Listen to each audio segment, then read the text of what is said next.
Hello everyone, आपका स्वागत है प्रिया अफसाना मोरालिटी चैनल पर।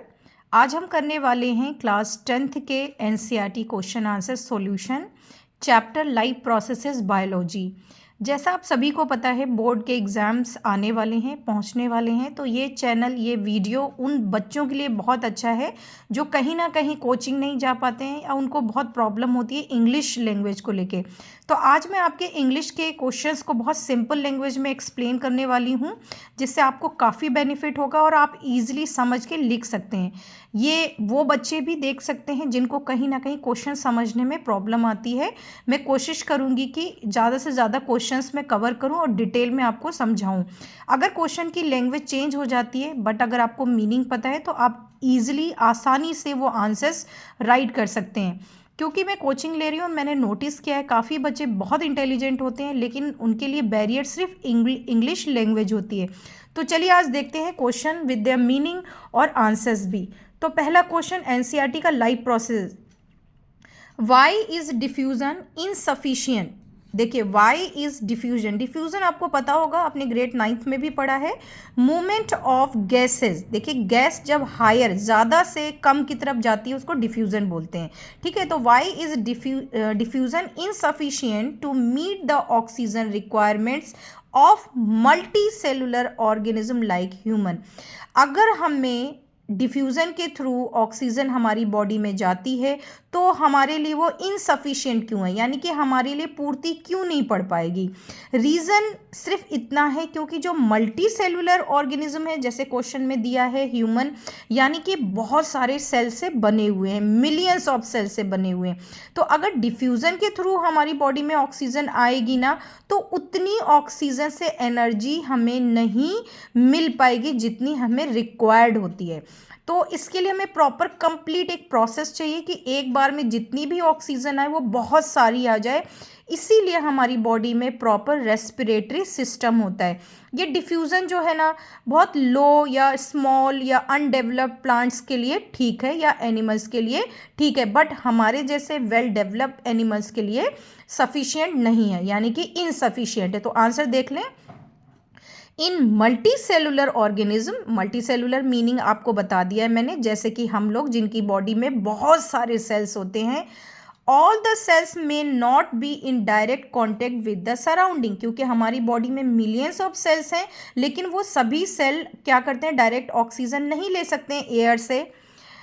हैंस इसलिए diffusion will not meet all the requirement of all the cell. इसलिए डिफ्यूजन सफिशिएंट नहीं है, क्योंकि डिफ्यूजन में क्या होता है, सेल के थ्रू ऑक्सीजन आती जाती है, लेकिन हमारे बॉडी के सेल्स जो हैं वो तो क्या हैं, कवर्ड है, क्योंकि सेल से टिश्यू बनेगा, टिश्यू से ऑर्गन, ऑर्गन से ऑर्गन सिस्टम, फिर ऑर्गेनिज्म बनेगा। तो सेल तो डायरेक्ट कांटेक्ट में है ही नहीं, इसीलिए ये क्या है, डायरेक्ट बेनिफिशियल नहीं है। और हमारी बॉडी में प्रॉपर क्या होता है, एक रेस्पिरेटरी सिस्टम होता है जो हमारी एनर्जी को, डिमांड को पूरा करता है। नेक्स्ट क्वेश्चन देखिए, what criteria do we use to decide whether something is alive. मतलब वो क्या क्या एरियाज हैं, क्या क्या रीजंस हैं जिसकी वजह से हम बता सकते हैं कि कोई चीज़ अलाइव है। अलाइव मीन जिंदा है। जैसे अगर आपने वॉल देखी और सामने काऊ खड़ी है या कोई बच्चा खड़ा है, तो वो कौन से रीजंस होंगे जिनकी वजह से आपको पता चलेगा कि समथिंग इज अलाइव, वो जिंदा है और वो नहीं है। तो आप बहुत बहुत बेसिक इजी क्वेश्चन है, इसको समझें। मूवमेंट तो पहले आपने देखा, वॉल है वो कहीं हिल के नहीं जा रही है। मूवमेंट, रिस्पॉन्स का मतलब क्या, अगर आप काऊ को डांट दोगे या दूर से शाउट करेंगे या स्टिक दिखा देंगे तो वो हट जाएगी, डर जाएगी। जबकि वॉल को ऐसा नहीं, आप धमकी दोगे तो वॉल तो नहीं जाएगी ना। एक्सटर्नल स्टिमुली का मतलब हर वो चीज़ जिससे कि हम इफेक्ट, हमें हमारे ऊपर असर हो जाता है। जैसे आइज में सडन आप लाइट कर दे तो आइज ब्लिंक हो जाती है, बंद हो जाती है। अगर आपके ईयर्स में कोई शाउट कर देता है तो आप अपने ईयर्स को बंद कर लेते हैं। अगर गर्म ठंडा है तो आपकी स्किन रिएक्ट करेगी। लेकिन वॉल में ऐसा नहीं है। हमारा ब्रीदिंग प्रोसेस होता है, यानी कि हम सांस लेते हैं, छोड़ते हैं, हम ग्रो होते हैं। ऐसा तो नहीं आज वॉल 1 मीटर की है, 1 फीट की है और अगले साल बड़ी हो जाएगी। तो ये कुछ सिंपल से क्राइटेरियाज हैं जिसकी वजह से we can decide that something is alive, कि वो जिंदा है या नहीं है। तो आई विश ये 2 क्वेश्चंस जो बहुत सिंपल हैं, बहुत सिंपल लैंग्वेज में मैंने कोशिश की एक्सप्लेन करने की, आपको समझ आए होंगे। Now question number 3, what are outside raw materials used by an organism. देखिए, आउटसाइड का मतलब बाहर, रॉ मतलब जो कि अभी मेड नहीं है, कच्चे हैं, मटेरियल हैं, वो मतलब ऑर्गेनिज्म को चाहिए होते हैं, जैसे वी आर ऑर्गेनिज्म, और हमें सरवाइव करने के लिए वो कौन सी चीज़ें चाहिए हैं जिसकी वजह से हमारी हाइट ग्रो हो और प्रॉपर हम कह सकते हैं ना कि हमारा माइंड डेवलप हो रहा है या हम कोई काम कर पा रहे हैं, हमारे बॉडी में जितने प्रोसेस हैं वो अच्छे से हो पा रहे हैं। तो what are outside raw material, तो देखिए outside raw material are used for, यानी कि जो हमने खाना खाया है, पानी पिया है या बाकी न्यूट्रिशन लिए, वो किस लिए लिए हैं, हमने क्यों लिए हैं, बिकॉज ऑफ मेंटेनेंस, यानी कि हमारी बॉडी मेंटेन रहे प्रॉपर, अगर हाइट ग्रो हो रही है तो ग्रो होती रहे, अगर हम बीमार नहीं हैं तो ना हो, एंड सस्टेनेंस, यानी कि सस्टेन का मतलब अलाइव रहें, जिंदा रहें, of life by an organism. तो ये क्वेश्चन पूछा जाता है, बच्चे कंफ्यूज हो जाते हैं, कैसे भी पूछा जा सकता है। What are the outside raw material मतलब कौन से हैं, तो आप फूड लिख सकते हैं। इवन आपके लिए आउटसाइड मटेरियल ऑक्सीजन भी है, जब तक आपकी बॉडी में ऑक्सीजन नहीं जाएगी तब तक क्या होगा, एनर्जी ब्रेक नहीं होगी और आप सर्वाइव नहीं कर सकते हैं। तो ये आपकी बॉडी को मेंटेन करते हैं, यानी कि आप में जो भी टूट फूट होती है उसको प्रोटीन रिपेयर करता है, आप में एनर्जी फिनिश हो रही है तो आपको कार्बोहाइड्रेट एनर्जी देता है, आप बीमार ना पड़े तो आपको विटामिन और जो मिनरल्स हैं वो आपको प्रोटेक्ट करते हैं, फैट क्या करते हैं, आपको स्टोर करते हैं आपकी एनर्जी को। तो ये चीज़ें बहुत ज़रूरी हैं। तो यहाँ पे जो रॉ मटेरियल हैं वो किस लिए यूज़ होते हैं, आपको मेंटेन रखने के लिए।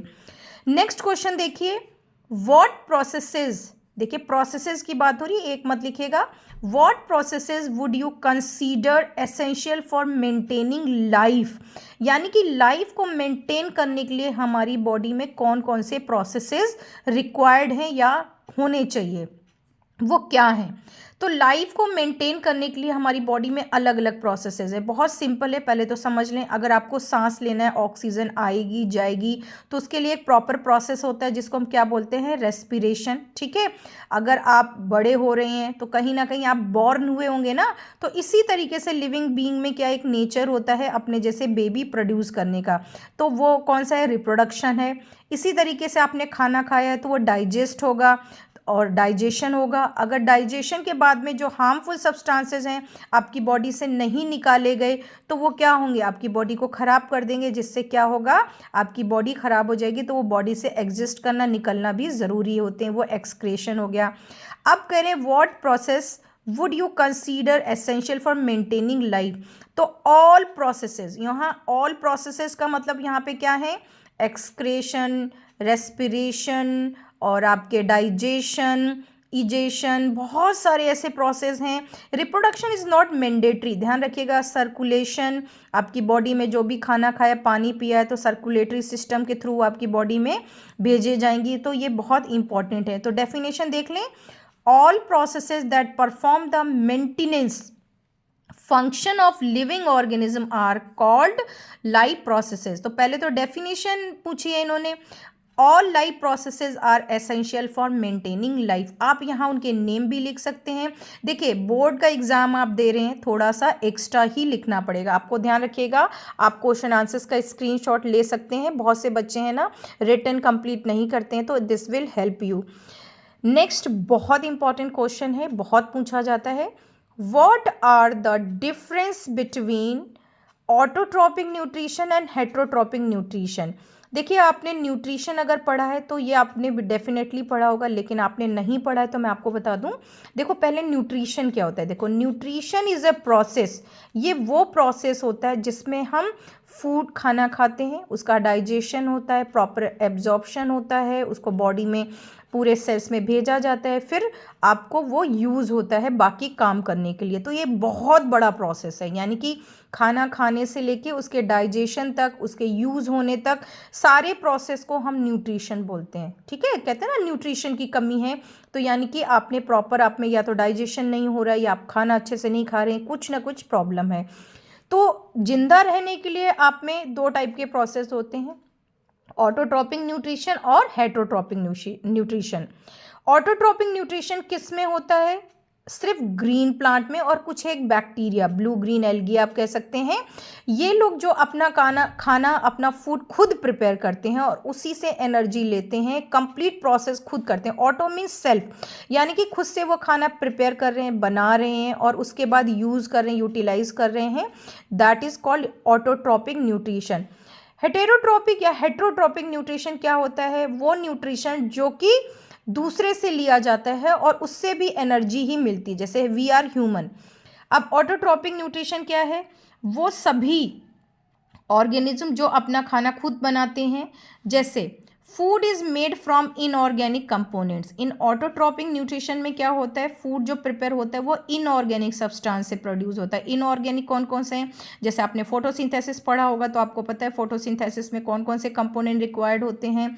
सनलाइट, वाटर, क्लोरोफिल और डेफिनेटली आपको पता होगा main important gas carbon dioxide. तो ये चारों ही इनऑर्गेनिक है। इनऑर्गेनिक का मतलब क्या है? नॉन लिविंग है। तो ये नॉन लिविंग है, लेकिन जब ये फूड बना लेते हैं ग्रीन प्लांट तो ये क्या हो जाते हैं? लिविंग हो जाते हैं। बिकॉज प्लांट्स आर लिविंग, तो प्लांट्स के सारे पार्ट्स भी, उसकी जो भी चीज़ें स्टोर्ड होगी वो भी क्या हो जाएगा? लिविंग हो जाएगा। तो food is made from inorganics component जो कि क्या होते हैं? नॉन लिविंग होते हैं। Chlorophyll and sunlight is required. तो इसमें आप चारों के नाम लिख सकते हैं। कौन कौन सा? वाटर, कार्बन डाइऑक्साइड, क्लोरोफिल और सनलाइट, ये चारों चीज़ें रिक्वायर्ड होती हैं। फोटोसिंथेसिस या कीमोसिंथेसिस टेक प्लेस। देखिए, जो कुछ एक बैक्टीरियाज होते हैं वो केमिकल्स के थ्रू फोटोसिंथेसिस करते हैं, इसीलिए हम उनको क्या बोलते हैं? कीमोसिंथेसिस बोलते हैं। It occurs in green plant and some bacteria only. ध्यान रखिएगा, जो ऑटोट्रॉपिक न्यूट्रिशन है वो किस में होता है? ये ग्रीन प्लांट्स में और कुछ एक बैक्टीरिया में होता है। ये बहुत पूछा जाता है। ऑटोट्रॉपिक न्यूट्रिशन के एग्जाम्पल क्या हैं? ग्रीन प्लांट्स और बैक्टीरिया, यानी कि जो फोटोसिंथेसिस कर सकते हैं, जो चारों कंपोनेंट्स को, यानी कि 4 कंपोनेंट्स ऑफ फोटोसिंथेसिस कौन है? बहुत बेसिक क्वेश्चन है, लेकिन ये आपके डिटेल में दिया हुआ है, बुक में, सिलेबस में है। Water, sunlight, chlorophyll and carbon dioxide. अब इसको डिटेल में आप बता सकते हैं। Water they receive from soil, CO2 they receive from air, chlorophyll already present होता है लीफ में और क्लोरोफिल का मेन फंक्शन क्या होता है? सनलाइट को ट्रैप करना।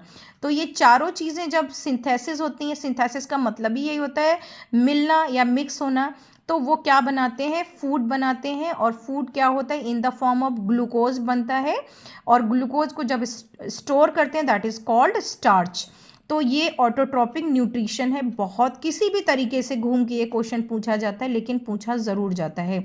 ग्लूकोज का फॉर्मूला याद कर लें, C6H12O6। वाटर का आपको पता ही होगा, H2O, और कार्बन डाइऑक्साइड CO2। अब देखते हैं हेट्रोट्रॉपिक न्यूट्रिशन। ये ज़रूरी नहीं है क्वेश्चन डिफरेंस में पूछा जाए, ये अलग से भी पूछा जा सकता है कि which type of nutrition is found in human beings. तो हेट्रोट्रॉपिक न्यूट्रिशन चलिए डिटेल में देखते हैं। In this nutrition food is obtain from organic component. Organic component कैसे? अब देखिए, इसको समझने की कोशिश करें। ऑर्गेनिक कौन होते हैं? लिविंग। और प्लांट्स क्या है? लिविंग है। अगर आप प्लांट्स खा रहे हैं, वेजिटेबल खा रहे हैं, तो वो भी ऑर्गेनिक है। अगर आप नॉन वेजिटेरियन हैं, आपने एग खाया, तो एग कहाँ से आ रहा है? हैन से। हैन ने क्या खाया? सीड्स खाए। तो डायरेक्टली और indirectly if you are vegetarian तो भी आप कहाँ से खाना ले रहे हैं? ऑर्गेनिक सब्सटेंस से। If you are inorganic if you are taking from indirectly, for example you are taking non-veg या flesh of या chicken या mutton, तो भी आप इनडायरेक्टली प्लांट्स पे ही डिपेंड है, यानी कि ऑर्गेनिक सब्सटेंस पे डिपेंड है। तो ये पूरा क्या कर रहा है? डिस्क्राइब कर रहा है हेट्रोट्रॉपिक न्यूट्रिशन जो है वो कहाँ से आ रहा है? ऑर्गेनिक कंपोनेंट से। सेकेंड पॉइंट देखिए, chlorophyll and sunlight is not required. देखिए, क्या हमारे अंदर क्लोरोफिल है? नहीं है। जब क्लोरोफिल ही नहीं है, so how can we trap sunlight? सिर्फ हम क्या कर सकते हैं? हमें हीट मिल सकती है, हम अंडर सनलाइट सनबाथ ले सकते हैं, but we don't have chlorophyll कि हम सनलाइट को ट्रैप कर लें। ट्रैप का मतलब होता है स्टोर करना। तो due to lack of chlorophyll, lack मतलब कमी होना, हमारे अंदर क्लोरोफिल नहीं है तो हम सनलाइट को ट्रैप नहीं कर सकते हैं। This is the reason photosynthesis is not possible. जब फोटोसिंथेसिस नहीं होगा तो food also will not prepared. These process do not occur. कौन कौन से प्रोसेसेस? फोटोसिंथेसिस प्रोसेस और chemosynthesis process. Photosynthesis process is done by green plant और chemosynthesis is done by some of the bacteria जिनमें chemical present होता है। ये भी एक नंबर में पूछा जाता है, ध्यान रखिएगा। अच्छा, अब ये पूछा जाता है हेटरोट्रॉपिक ऑफ न्यूट्रिशन किन किन में होता है? तो that is present in animals and insectivorous plants. ये वीडियो थोड़ी सी लंबी है लेकिन ये बहुत यूज़फुल है उन सभी बच्चों के लिए जो बेसिक एक छोटी छोटी चीज़ कहीं ना कहीं मिस कर देते हैं। तो मैं कोशिश कर रही हूँ आपको बहुत डिटेल में समझा दूँ, just like a class. Next question देखते हैं। ये भी बहुत अच्छा क्वेश्चन है। Where do plants get each of the raw material required for photosynthesis? देखिए, अब भी मैंने आपको डिस्कस किया है तो थोड़ा सा मैं ये बता देती हूँ। For photosynthesis plants obtain the following raw material. Raw material का मतलब अभी फूड रेडी नहीं है, रेडी करने के लिए उसको कुछ मटेरियल्स की ज़रूरत होती है, उसको हम रॉ मटेरियल बोलते हैं। तो देखिए, water, carbon dioxide and chlorophyll and sunlight. आप डार्क, बोल्ड, ब्लैक देख सकते हैं, वाटर देख सकते हैं, water and carbon dioxide, chlorophyll and sunlight. These are four raw material which is required for photosynthesis process. तो जो वाटर है वो सभी को पता है सॉइल से आता है और कौन एब्जॉर्ब करता है? रूट्स एब्जॉर्ब करती हैं। तो रूट एब्जॉर्ब करेंगी सॉइल से। कार्बन डाइऑक्साइड स्टोमेटा के थ्रू, लीव्स में छोटे छोटे से होल्स होते हैं, आपने पढ़ा होगा, नहीं पढ़ा है तो आप सुन लें। लीव्स में, पत्तियों में छोटे छोटे से होल्स होते हैं जहाँ से कार्बन डाइऑक्साइड एंटर करती है। और फोटोसिंथेसिस यानी कि ये मेन इंपॉर्टेंट जो प्रोसेस की बात हो रही है उसके लिए क्या चाहिए? Carbon dioxide. और वो कहाँ से आ रही है? स्टोमेटा से। स्टोमेटा कहाँ प्रेजेंट होते हैं? लीव्स में प्रेजेंट होते हैं। Chlorophyll is a green colour. ये क्लोरो जो आप पढ़ते हैं ना, आपने पढ़े होंगे प्लास्टिड क्लास 9th में। प्लास्टिड में क्लोरोप्लास्ट होते हैं, उसमें ग्रीन पिगमेंट होता है जिसको क्लोरोफिल बोलते हैं। और ये क्लोरोफिल ही क्या करता है? फोटोसिंथेसिस में सनलाइट को ट्रैप करता है। सनलाइट फ्रॉम सन, लेकिन क्लोरोफिल बहुत इंपॉर्टेंट है बिकॉज ये दो रोल प्ले कर रहा है, खुद ग्रीन है और सनलाइट को ट्रैप कर रहा है। इसकी वजह से ये चारों जब इकट्ठे होंगे, कहाँ पे होता है ये प्रोसेस? ये प्रोसेस होता है लीव्स में। इसीलिए लीव्स को क्या बोलते हैं? Kitchen of the plant. और इस प्रिपेयर फूड को फ्लोएम क्या करेंगे? पूरी बॉडी में ट्रांसफर करेंगे। नेक्स्ट क्वेश्चन देखते हैं। What is the role of acid in our stomach? देखिए, एसिड तो आपने सुने होंगे, एसिड होते हैं और बहुत ज़्यादा हार्मफुल भी होते हैं आप, क्योंकि ये दो टाइप के होते हैं, ऑर्गेनिक और इनऑर्गेनिक। तो और स्ट्रॉन्ग और वीक भी होते हैं। जो HCl है एक स्ट्रॉन्ग एसिड है, आपके लिए हार्मफुल है। और हमारे स्टमक में जब हम खाना खाते हैं तो ये रिलीज़ होता है। रिलीज़ क्यों होता है? क्योंकि खाना खाते हैं तो उस वक्त हमारे फूड में कुछ हार्मफुल बैक्टीरिया चले जाते हैं, तो वो बैक्टीरिया को किल करने के लिए हमारे पेट में, स्टमक में ये HCl रिलीज़ हो जाता है। इसका फुल फॉर्म क्या होता है? हाइड्रोक्लोरिक एसिड, ठीक है, HCl। तो ये एक और चीज़ करता है कि ये इसलिए भी है क्योंकि अगर स्टमक में एसिडिक माहौल नहीं होगा तो वहाँ पे पेप्सिन रिलीज़ नहीं होगा। पेप्सिन क्या करेगा? प्रोटीन को डाइजेस्ट करने में हेल्प करेगा। तो स्टमक में पेप्सिन को डाइजेस्ट होने के लिए एसिडिक माहौल चाहिए, वो भी कौन करता है? HCl करता है। आज के लिए आई थिंक मेरे लिए आपके लिए इतना सफिशिएंट है। एक बार इतना वीडियो आप देखेंगे। नेक्स्ट क्वेश्चन मैं नेक्स्ट वीडियोस में प्रॉपर सॉल्यूशन के साथ में लाऊंगी। आई विश ये आपके लिए यूज़फुल रहा होगा। आप स्क्रीनशॉट ले सकते हैं अगर आपके पास नोट्स नहीं है। आप कोई भी एक हेल्प बुक ले सकते हैं अगर आपने नोट्स नहीं बनाए हैं। वैसे मेरे पास में बहुत सारी हेल्प बुक हैं, लेकिन ये जो बुक है इसकी लैंग्वेज सबसे ईजी है। बहुत सारी मार्केट में बुक होंगी, लेकिन आप एक बार पढ़ के देखें और वही बुक चूज़ करें जिसकी लैंग्वेज आपको सबसे इजी लगती है। तो आज हमने क्वेश्चन कवर किए हैं 7, और 7 क्वेश्चन में से सबसे इंपॉर्टेंट क्वेश्चन मैं आपको बता रही हूँ। Autotrophic nutrition, heterotrophic nutrition. Autotrophic nutrition किस में पाया जाता है? ग्रीन प्लांट्स में और कुछ एक बैक्टीरियाज में। हेटरोट्रॉपिक न्यूट्रिशन वो सब एनिमल आ जाते हैं जो कि प्लांट्स को खाते हैं या दूसरे एनिमल्स को खाते हैं, और ये फोटोसिंथेसिस प्रोसेस नहीं कर सकते हैं। आपको जहाँ पे भी लगता लगता है बायोलॉजी का मतलब है बायो लाइफ के बारे में बात हो रही है, तो जहाँ पे भी लगता है आप डायग्राम ऐड कर सकते हैं, उस वहाँ डायग्राम ऐड करें। बोर्ड का एग्ज़ाम है और आप बहुत अपने फ्यूचर की नींव डालने वाले हैं, कोशिश करें जितना बेटर आप पेपर कर सकते हैं उतना करें। और अगर आपको कुछ भी डाउट लगता है इस वीडियो में, कुछ भी समझ में नहीं आता है, आप आराम से मुझे लिख सकते हैं, कमेंट कर सकते हैं। All the very best for your coming exams. Thank you, have a nice day. अगर आपने मेरे चैनल को सब्सक्राइब नहीं किया है तो आप सब्सक्राइब कर सकते हैं। मिलते हैं नेक्स्ट वीडियो में।